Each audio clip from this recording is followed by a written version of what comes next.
Hello and welcome to this new video series of IRDAI certification course.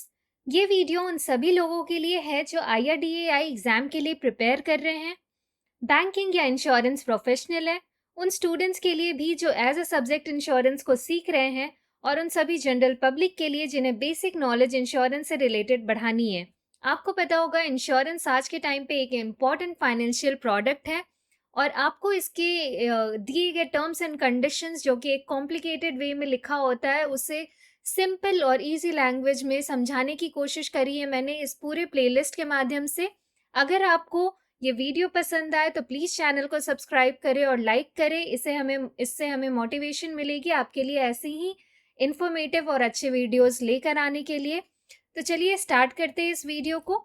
इसमें हम cover करेंगे features of insurance contract. पहला है legal aspect of insurance contract, दूसरा है elements of a valid contract, तीसरा है प्रीमियम पेमेंट इन एडवांस, फिर हम बात करेंगे सॉलिसिटेशन के बारे में, और लास्ट में हम देखेंगे enabling provisions like grace period and free look. तो आने वाली स्लाइड्स में हम एक एक करके इन सारे फीचर्स को डिस्कस करेंगे।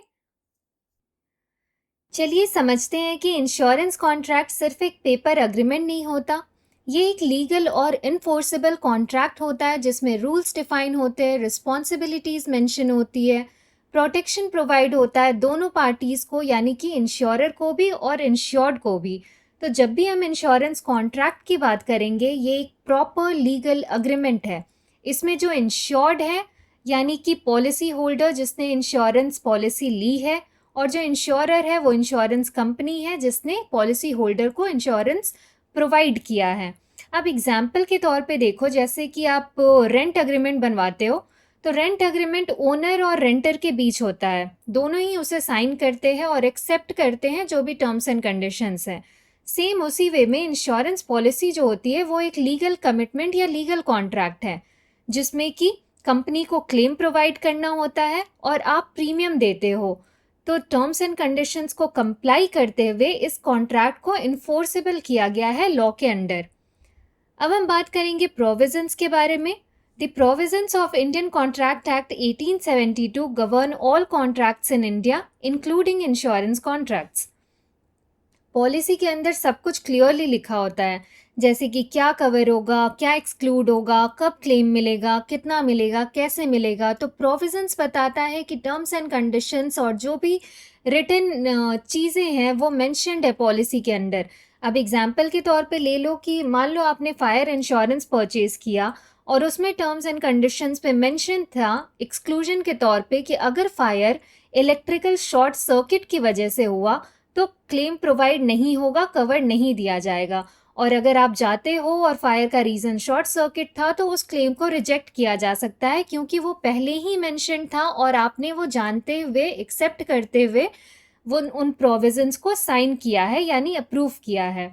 तो प्रोविजंस जो है वो मेंशन करता है, और ये बहुत ज़रूरी होता है कि जब आप इंश्योरेंस पॉलिसी को परचेज कर रहे हो, ले रहे हो, तो आपको पता हो कि क्या डॉक्यूमेंटेशन में मेंशन है, क्या टर्म्स कंडीशंस है, और आप उसके बारे में क्लियरली अपने एजेंट से बात कर सकते हो, कंपनी से बात कर सकते हो, क्वेश्चंस कर सकते हो, ताकि आपको एक सही जानकारी हो। आने वाली स्लाइड में हम इस बारे में बात भी करेंगे कि कैसे आपको फ्री लुकअप पीरियड दिया जाता है, ग्रेस पीरियड दिया जाता है, जिसके तहत आप अपने इंश्योरेंस कॉन्ट्रैक्ट को अच्छे से पढ़ के समझ के, और अगर आपको सही ना लगे तो आप लेने के बाद भी रिजेक्ट कर सकते हो।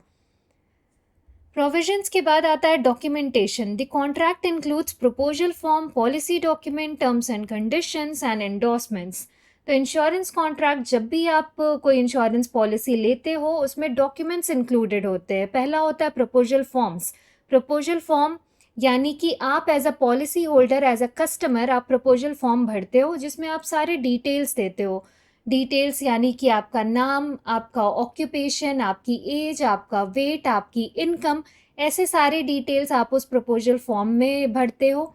एक पॉलिसी शेड्यूल दिया जाता है जिसमें कि पॉलिसी के सारे डिटेल्स होते हैं, टर्म्स एंड कंडीशंस मेंशन होता है, और ये डॉक्यूमेंट्स बहुत इंपॉर्टेंट होते हैं क्योंकि इन केस अगर कोई डिस्प्यूट होता है आपके बीच और इंश्योरेंस कंपनी के बीच, तो इन्हीं डॉक्यूमेंट्स को रेफ़र करके इंश्योरेंस कंपनी खुद को प्रोटेक्ट करती है और इन्हीं डॉक्यूमेंट्स को रेफ़र करके आप भी केस कर सकते हो, सू कर सकते हो या अपना क्लेम डिसाइड कर सकते हो। तो पॉलिसी को समझना, प्रपोज़ल फॉर्म को अच्छे से पढ़ना, टर्म्स एंड कंडीशंस को जानना बहुत ज़रूरी है अल्टीमेटली बिकॉज़ ये आपको सेफ़गार्ड करता है। Contract of adhesion. Terms of the contract are prepared by the insurer and the insured has to either accept or reject it as a whole. ये एक तरीके का आप ऐसे समझ लो कि टेक इट और leave it kind of concept है। तो जो भी इंश्योरेंस कंपनी आपको पॉलिसी प्रोवाइड कर रही है उसमें टर्म्स एंड कंडीशंस और सारी चीज़ें पहले से मेंशन्ड है। अब आप उसको चेंज नहीं करवा सकते हो, मॉडिफाई नहीं कर सकते या नेगोशिएट नहीं कर सकते। अगर आप वो पर्टिकुलर पॉलिसी ले रहे हो या तो आप कोई और पॉलिसी ले लो, लेकिन आप उसमें अपने अकॉर्डिंग चेंजेस नहीं करवा सकते। तो जब भी आप इंश्योरेंस पॉलिसी लोगे या आपके पास 2 ही ऑप्शन होंगे, या तो आप एक्सेप्ट करोगे या फिर आप उसे रिजेक्ट करोगे। तो इसे हम कहते हैं contract of adhesion. Elements of a valid contract. अब बात करते हैं कि इंश्योरेंस कॉन्ट्रैक्ट वैलिड कब माना जाता है। एक वैलिड कॉन्ट्रैक्ट बनने के लिए कुछ लीगल एलिमेंट्स का होना ज़रूरी है। इंश्योरेंस भी एक कॉन्ट्रैक्ट है, इसलिए ये एलिमेंट्स वहाँ भी अप्लाई होते हैं। तो पहला है offer and acceptance. A valid contract begins with a clear proposal by one party and its acceptance by the other establishing mutual agreement. तो हमने बात करी कि इंश्योरेंस कॉन्ट्रैक्ट में 2 पार्टीज होती है, इंश्योरर और इंश्योर्ड। इंश्योरर यानी कि इंश्योरेंस कंपनी और इंश्योर्ड यानी कि पॉलिसी होल्डर। हर कॉन्ट्रैक्ट एक ऑफर से स्टार्ट होता है। जब एक पार्टी ऑफर देती है और दूसरी पार्टी उसे एक्सेप्ट करती है तब जाकर कॉन्ट्रैक्ट बनता है। और जब हम बात करें इंश्योरेंस कॉन्ट्रैक्ट की तो जो प्रपोजल फॉर्म होता है उसको हम ऑफर मेंशन करते हैं और कंपनी जब इस पॉलिसी को इशू करती है तो उसे एक्सेप्टेंस कहते हैं और तब जाकर ये अग्रीमेंट वैलिड होता है। फिर से एक्सप्लेन करती हूँ, जो प्रपोजल फॉर्म हुआ यानी कि आप एज अ पॉलिसी होल्डर जब आप उस प्रपोजल फॉर्म को भरते हो और साइन करते हो तो आपने एक ऑफर प्रेजेंट किया इंश्योरेंस कंपनी को कि आपको ये पर्टिकुलर पॉलिसी इशू की जाए। और कंपनी जब आपको वो पॉलिसी इशू करती है तो वो आपके दिए गए ऑफर को एक्सेप्ट करती है और तब जाकर ये इंश्योरेंस एक वैलिड कॉन्ट्रैक्ट बनता है। दूसरा है कंसिडरेशन। अब कंसिडरेशन में क्या है, there must be something of value exchanged. Typically the insured pays a premium and the insurer promises the compensation. दोनों पार्टीज कुछ वैल्यू एक्सचेंज करते हैं, उसी को हम लॉफुल कंसिडरेशन कहते हैं। आप प्रीमियम देते हो एज अ पॉलिसी होल्डर, ये एक कंसिडरेशन हुआ। और जो इंश्योरेंस कंपनी है वो आपको रिस्क कवर प्रोवाइड कर रही है, वो भी एक कंसिडरेशन है। तो एक कंसिडरेशन होना चाहिए, एक वैल्यू ऑफ एक्सचेंज होना चाहिए, दोनों तरफ से होना चाहिए, तब जाकर ये भी एक एलिमेंट ऑफ वैलिड कॉन्ट्रैक्ट में काउंट होता है। थर्ड है agreement between the parties. Both parties must intend to entered into a legally enforceable agreement. अब यहाँ पे जो इंटेंशन है वो क्लियर होनी चाहिए, दोनों पार्टीज का इंटेंशन होना चाहिए कि वो एक लीगल अग्रीमेंट में आना चाहे। दोनों पार्टीज का जब क्लियर इंटेंशन होगा तब जाकर वो लीगल अग्रीमेंट बनेगा। इंश्योरेंस कोई फ्रेंडली प्रॉमिस नहीं है, ये एक लीगल बाइंडिंग डॉक्यूमेंट है, तो इसे ध्यान में रखना जरूरी है। फोर्थ है free consent. Consent of both parties must be voluntary and free from coercion, fraud, misrepresentation, undue influence और मिस्टेक। तो ये भी बहुत ज़रूरी है कि जब जो कंसेंट है वो पूरी तरह से फ्री हो, जो अग्रीमेंट बने वो बिना किसी प्रेशर के हो, कोई फ्रॉड ना हो, कोई मिस सेलिंग ना हो, किसी धोखे में वो अग्रीमेंट ना किया गया हो। इन सारी चीज़ों का ध्यान रखना ज़रूरी है, तब जाकर वो वैलिड कॉन्ट्रैक्ट बनेगा। अगर इनमें से एक भी मिसिंग हुआ तो कॉन्ट्रैक्ट को इनवैलिड माना जाएगा। एग्जाम्पल के तौर पे आपने देखा होगा बहुत सारे जो इंश्योरेंस एजेंट होते हैं वो गलत इन्फॉर्मेशन देते हैं और वो गलत इन्फॉर्मेशन देकर आपको इंश्योरेंस पॉलिसी सेल करने की कोशिश करते हैं, जो कि वैलिड नहीं माना जाएगा। इन केस अगर जो पॉलिसी होल्डर है उसने कंप्लेन कर दी और एक डिस्प्यूट रेज हो गया तो ये पॉलिसी होल्डर का कंसेंट नहीं माना जाएगा, क्योंकि उसे क्लियर इन्फॉर्मेशन नहीं प्रोवाइड हुई थी, उससे मिस सेलिंग करा गया, मिस रिप्रेजेंट करा गया पॉलिसी को। तो यहाँ पे फ्री कंसेंट नहीं था और फ्री कंसेंट नहीं होने के कारण उसे वैलिड कॉन्ट्रैक्ट नहीं माना जाएगा और कस्टमर या पॉलिसी होल्डर इसके अगेंस्ट एक्शन ले सकते हैं। Parties must be competent to contract, meaning they should be of legal age, sound mind and not disqualified by law. यानी कि कॉन्ट्रैक्ट जो है बस उन्हीं लोगों के बीच हो सकता है जो लीगली केपेबल हो। अब लीगली केपेबल को आप कैसे डिफाइन करोगे? जो पर्सन है वो मेजर होना चाहिए, यानी उसकी जो एज है वो 18 प्लस हो, साउंड माइंड हो और वो डिसक्वालिफाइड ना हो लॉ के द्वारा, यानी किसी क्रिमिनल एक्टिविटीज वगैरह में इन्वॉल्व ना हो। तो उन्हीं पार्टीज के बीच जो इंश्योरेंस कॉन्ट्रैक्ट है उसे वैलिड माना जाएगा। Legality, the objective of the contract must be legal and not against the public policy. तो ये भी ज़रूरी है कि जो कॉन्ट्रैक्ट हो रहा है उसका जो पर्पस है वो लीगल होना चाहिए। किसी इलीगल बिजनेस के लिए आप इंश्योरेंस नहीं करा सकते हैं। मनी लॉन्ड्रिंग के बहुत केसेस आपने सुने होंगे कि मनी लॉन्ड्रिंग की जाती है, पैसा इधर का उधर बैंक्स में, फाइनेंशियल इंस्टीट्यूशंस में पार्क किया जाता है और उसे एक इकोनॉमी का हिस्सा या फाइनेंशियल इंस्टीट्यूशन का हिस्सा दिखाने के लिए इंश्योरेंस परचेज करते हैं जो फ्रॉडस्टर्स होते हैं। तो वैसा कोई ऑब्जेक्टिव नहीं होना चाहिए। किसी तरह के इलीगल बिजनेस को हाइड करने के लिए, किसी तरह के जो हमने बात करी, किसी तरह के फ्रॉड को कवर करने के लिए, इलीगल मनी को वाइट में कन्वर्ट करने के लिए, वैसा कोई इंटेंशन नहीं होना चाहिए। लीगल पर्पस होना चाहिए, लॉफुल ऑब्जेक्ट होना चाहिए, तब जाकर उस कॉन्ट्रैक्ट को वैलिड माना जाएगा। Paying premium in advance. अब बात करते हैं कैसे इंश्योरेंस कॉन्ट्रैक्ट का एक इम्पॉर्टेंट फीचर है प्रीमियम का एडवांस पेमेंट करना। ये एक सिंपल कॉन्सेप्ट लगता है, लेकिन इंश्योरेंस के वर्ल्ड में इसका बहुत बड़ा रोल है। चलिए समझते हैं। तो mandatory for contract activation, an insurance contract becomes legally valid and enforceable only after premium is paid in advance. Section 64(5)(b) of the Insurance Act 1938 states no risk to be assumed unless premium is received in advance. तो जो contract है वो start होता है तभी जब आपने premium payment कर दी हो। इंश्योरेंस तभी वैलिड होता है जब आप प्रीमियम पे कर देते हो। अब एग्जाम्पल के तौर पे समझो कि आपने कोई कार इंश्योरेंस लिया, लेकिन आपने उसकी प्रीमियम नहीं दी थी और एक्सीडेंट हो गया। क्या आपको इस कंडीशन में क्लेम मिलेगा? इस कंडीशन में आपके क्लेम को इंश्योरेंस कंपनी बिल्कुल ही रिजेक्ट कर देगी, क्योंकि हमारे इंश्योरेंस कॉन्ट्रैक्ट का एक जो मेजर फीचर है वो ये है कि प्रीमियम जो है वो एडवांस में पे हो जाना चाहिए और उसके बाद ही कॉन्ट्रैक्ट वैलिड माना जाता है। तो आपने देखा होगा कि हर बार ऐसा होता है कि जब आपने कोई इंश्योरेंस पॉलिसी परचेज करी है, उसी वक्त आपके अकाउंट को डेबिट किया जाता है ताकि जो आपका प्रीमियम अमाउंट है वो डिडक्ट हो जाए और आपका जो इंश्योरेंस कॉन्ट्रैक्ट है वो स्टार्ट हो जाए। रिस्क कवरेज जो है वो शुरू होता है पेमेंट के बाद ही, यानी कंपनी का जो लाइबिलिटी बनता है, कंपनी का जो दायित्व बनता है वो तभी स्टार्ट होता है जब उन्हें पैसे मिल जाते हैं, यानी प्रीमियम का पैसा जब उन्हें मिल जाता है तभी वो आपको कवरेज प्रोवाइड करने के लिए केपेबल होते हैं। Financial commitment, advance premium payment reflects insurer's financial commitment towards the contract. अब ये भी शो करता है कि जो इंश्योर्ड है वो कितना सीरियस है इस पर्टिकुलर पॉलिसी को लेने के लिए। जो इंश्योर्ड है अगर उसने एडवांस प्रीमियम का पेमेंट करा है तो वो दिखाता है कि उसने एक तरह की फाइनेंशियल कमिटमेंट दी है टुवर्ड्स द कॉन्ट्रैक्ट।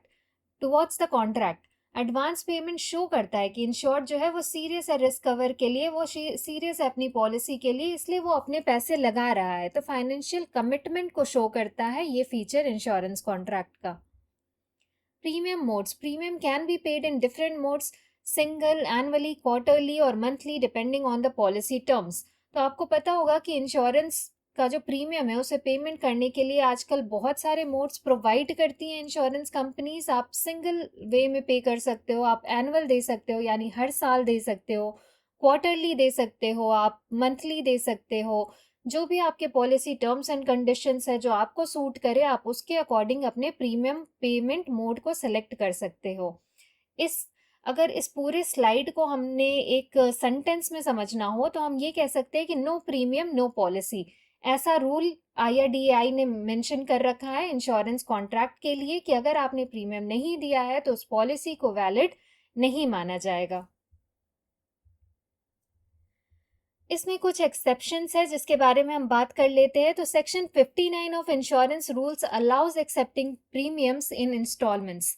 पहला है in respect of sickness insurance, group personal accident insurance, medical benefits insurance and hospitalisation insurance scheme. तो जहाँ पे एक्सीडेंट की बात हो, मेडिकल बेनिफिट्स की बात हो, हॉस्पिटलाइजेशन का इंश्योरेंस है, वहाँ पे ये क्लियरली मेंशन है कि जो प्रीमियम है उसे इंस्टॉलमेंट्स में आप एक्सेप्ट कर सकते हो, तो एडवांस में पूरा प्रीमियम पे करने की ज़रूरत नहीं होती। In respect of policies issued to government and semi government bodies, fidelity guarantee insurance policies covering government and semi government employees workmen's compensation policies, cash in transit policies. तो इन सारे गवर्नमेंट से रिलेटेड ऑफिशियल्स को या government से related work को compensation के तौर पे जो प्रीमियम है उसे इंस्टॉलमेंट में देने की प्रोविजन बनाई गई है और वो दे सकते हैं। तो ये कुछ एक्सेप्शन है जो कि प्रीमियम पेमेंट इन एडवांस वाले फीचर को इंश्योरेंस कॉन्ट्रैक्ट में प्रोवाइड किए गए हैं। सॉलिसिटेशन, ये टर्म आपको एग्जाम में ज़रूर देखने को मिलेगा और अगर आप इंश्योरेंस एजेंट बनने की सोच रहे हो तो आपको ये टर्म ज़रूर पता होना चाहिए। तो आइए पढ़ते हैं, उसके बाद इसके बारे में समझते हैं। Insurance has always been regarded as something to be purchased after a proper understanding of the product and not just bought or sold. Hence, insurance is to be solicited or asked for by the customer. अब solicitation का simple meaning होता है to request, यानी request करी जाए, पूछा जाए। तो जब भी इंश्योरेंस के बारे में हम बात करेंगे तो आपको ये कॉन्सेप्ट पता होना चाहिए कि इंश्योरेंस एक ऐसी पॉलिसी है या ऐसा फाइनेंशियल प्रोडक्ट है जो कि कस्टमर्स जो हैं वो खुद आकर पूछते हैं, इसके बारे में जानकारी लेते हैं और उसके बाद वो डिसाइड करते हैं कि ये इंश्योरेंस पॉलिसी उनके लिए सही है, उन्हें लेनी चाहिए या नहीं लेनी चाहिए। अब इस चीज़ को बेहतर बनाने के लिए, रेगुलेट करने के लिए आईआरडीएआई ने क्या करा, उन्होंने मेंशन करा कि इसके लिए लाइसेंस्ड पीपल का होना ज़रूरी है जो कि इंश्योरेंस के इस पूरे सॉलिसिटेशन कॉन्सेप्ट में एक अच्छी इंफॉर्मेशन कस्टमर्स को प्रोवाइड कर सके। और ये जिन लाइसेंस्ड पीपल की हम बात कर रहे हैं, इन्हीं को आप इंश्योरेंस एजेंट्स कहते हो या ब्रोकर्स कहते हो या कॉर्पोरेट एजेंट्स कहते हो। इन्हें ये क्वालिफाइड होते हैं आपको इंश्योरेंस पॉलिसी के बारे में समझाने के लिए। आपको इंश्योरेंस पॉलिसी जब ये सेल करते हैं तो इनको उसके सारे टर्म्स एंड कंडीशंस पता होते हैं, आप इनसे क्वेरीज कर सकते हो, पूछ सकते हो। और यही होता है इनका मेन पर्पस इंश्योरेंस एजेंट्स का, कि अगर आप रिक्वेस्ट कर रहे हो अपने नीड के अकॉर्डिंग, कोई एक पॉलिसी आपको चाहिए, मान लीजिए आपको हेल्थ पॉलिसी चाहिए और आप बता रहे हो कि आपको इतने का कवरेज चाहिए या आपको फैमिली के लिए चाहिए या इंडिविजुअल पॉलिसी चाहिए, तो आप अपनी जो नीड है उसे आप एजेंट के पास रख रहे हो और एजेंट आपके नीड को समझते हुए एक प्रॉपर पॉलिसी आपको सजेस्ट करते हैं जिसके कि टर्म्स एंड कंडीशंस के बारे में आपको बताते हैं, उसके कवरेज के बारे में आपको बताते हैं, क्या क्लेम परसेंटेज है और क्या कुछ डॉक्यूमेंट्स इन्वॉल्व होंगे, इसकी इन्फॉर्मेशन आपको इंश्योरेंस एजेंट देते हैं और वो आईआरडीएआई द्वारा लाइसेंस्ड पीपल हैं। Disclosure and transparency. During solicitation, all material information like product features, benefits, limitation and cost must be disclosed clearly. तो हमने प्रीवियस स्लाइड में बात करी कि अगर इंश्योरेंस एजेंट आपको मिसरिप्रेजेंट करके या फ्रॉड करके या गलत इन्फॉर्मेशन देकर इंश्योरेंस पॉलिसी सेल करते हैं तो ये गलत है और उस केसेस में इंश्योरेंस कॉन्ट्रैक्ट को वैलिड नहीं माना जाएगा। आप उसके खिलाफ डिस्प्यूट रेज कर सकते हो, लीगल एक्शन ले सकते हो। तो जो डिस्क्लोजर है, जो ट्रांसपेरेंसी है, वो बहुत ज़रूरी है। कस्टमर को प्रोडक्ट के सारे फीचर्स बताना, उससे रिलेटेड रिस्क बताना और आप एज अ कस्टमर आपकी भी रिस्पॉन्सिबिलिटी होती है कि आप उसके बारे में जानकारी ले, उसके बारे में पूछे और आपको जो इन्फॉर्मेशन दी जाए वो भी सही हो। Misrepresentation, the use of false promises, exaggerated benefit or misleading statements during solicitation is strictly prohibited. तो ये हमने इसके बारे में ऑलरेडी बात करी थी और अभी भी हमने डिस्कस किया कि मिसरिप्रेजेंटेशन नहीं होना चाहिए। Agents, as per regulation of IRDAI, insurance agents are appointed by an insurer for the purpose of engaging in the solicitation process and procuring insurance business, including business relating to continuance, renewal or revival of policies of insurance. तो ये वही है जिसके बारे में हम discuss करा कि इंश्योरेंस एजेंट्स जो रखे जाते हैं, इन्हें प्रॉपर नॉलेज होता है, ये लाइसेंस्ड होते हैं आईआरडीएआई द्वारा आपके मदद करने के लिए, एज अ कस्टमर आपको एक्सप्लेन करने के लिए रिन्यूअल कैसे होगा, कंटिन्यू कैसे करना है, पॉलिसी लेनी कैसे है, पॉलिसी को रिवाइव कैसे करना है, उसके फीचर्स क्या है। आप जितने चाहे कॉन्वर्सेशन एजेंट से कर सकते हैं, जितनी चाहे इन्फॉर्मेशन ले सकते हैं पॉलिसी को एक्सेप्ट करने के पहले। अब हम बात करेंगे इनेबलिंग प्रोविजंस के बारे में। इनेबलिंग प्रोविजंस में टू मेन कॉन्सेप्ट्स हैं जो हम डिस्कस करेंगे, ग्रेस पीरियड और फ्री लुक पीरियड। तो इंश्योरेंस को दो इम्पॉर्टेंट और हेल्पफुल फीचर्स से समझना बहुत ज़रूरी है। अगेन मेंशन करूंगी, ग्रेस पीरियड और फ्री लुक पीरियड, ये दोनों फीचर्स जो है कस्टमर के बेनिफिट के लिए बनाए गए हैं। ग्रेस पीरियड यानी extra time after due date. तो एक बार पढ़ के बताती हूँ, उसके बाद इसके बारे में एक्सप्लेन करते हैं। Grace period is specified period of time immediately following the premium due date during which a payment can be made to renew or continue a policy in force without loss or continuity benefits such as waiting period and coverage of pre-existing disease। तो grace period का मतलब होता है कि आपको जो extra time दिया जाता है इंश्योरर के द्वारा कि आप प्रीमियम को रिन्यू कर सके। अगर आपकी लाइफ इंश्योरेंस का प्रीमियम जाना था और उसकी ड्यू डेट थी मान लीजिए 1 मई को, और ग्रेस पीरियड जो है वो 30 डेज का आपको प्रोवाइडेड है, तो यानी 31 मई तक आपके पास प्रीमियम देने का चांस है बिना पॉलिसी के लैप्स हुए। तो आपको जो ग्रेस पीरियड दिया जाता है वो इसलिए दिया जाता है कि मान लीजिए by any chance due date पे, जिस डेट पे आपका प्रीमियम डेबिट होना था उस डेट पे आप पैसे अरेंज नहीं कर पाए, या आप भूल गए, या प्रीमियम डेबिट नहीं हुआ, ऑटो डेबिट मार्क्ड नहीं थी फॉर एनी रीज़न, तो 30 दिन का जो है वो आपको ग्रेस पीरियड प्रोवाइडेड है ताकि आपकी पॉलिसी लैप्स ना हो, आपका जो भी बेनिफिट है वो सारा फ्यू डेज की वजह से वो मिस ना हो। तो आपको जो ग्रेस पीरियड है वो कवर करता है ऐसे किसी भी तरीके के सिचुएशन से। इसी ड्यूरेशन के दौरान आपका जो रिस्क कवर है वो चालू रहता है, लेकिन अगर आप प्रीमियम नहीं देंगे तो पॉलिसी लैप्स हो सकती है। तो ग्रेस पीरियड बहुत हेल्प करता है कि आपकी पॉलिसी लैप्स भी ना हो और आपका जो रिस्क कवर है वो मेंटेन रहे। मेनली ये जो है वो एप्लीकेबल होगा लाइफ इंश्योरेंस पे, हेल्थ इंश्योरेंस पे। और अब देखते हैं फ्री लुक पीरियड के बारे में। IRDAI has built into its regulation a consumer friendly provision called free look period, whereby if the customer is not satisfied with any term and condition of policy, he or she can return it and get a refund। तो ये policy, ये जो feature है ये भी बहुत ज़रूरी है। ग्रेस पीरियड आपको प्रोवाइड किया गया ताकि आपकी पॉलिसी लैप्स ना हो और आपको जो कवर है वो मेंटेन रहे। आपको 30 डेज़ का ग्रेस पीरियड दिया जाता है आपके प्रीमियम के ड्यू डेट के बाद। वैसे ही आपको फ्री लुक पीरियड प्रोवाइड किया गया है। फ्री लुक पीरियड जो है वो आपको यूजुअली 15 डेज़ का प्रोवाइड होता है। मान लीजिए आपने पॉलिसी के प्रपोजल फॉर्म पे साइन कर दिया, किसी इंश्योरेंस एजेंट ने आपको पॉलिसी बताई और आपको लगा कि वो इन्फॉर्मेशन जितनी उन्होंने दी है वो सफिशिएंट है, उस बेसिस पे आपने उस पॉलिसी को ले लिया, परचेज कर लिया, अमाउंट डेबिट हो गया। आफ्टर दैट जब आपने टर्म्स एंड कंडीशंस पढ़े, आपको कुछ चीज़ें थी जो सही नहीं लगी, तो आपके पास फ्री लुक पीरियड जो है वो प्रोवाइडेड है। यानी 15 डेज़ में आप पॉलिसी के टर्म्स एंड कंडीशंस को पढ़ सकते हो, समझ सकते हो, और आपके पास कैंसिल करने का ऑप्शन प्रोवाइडेड है।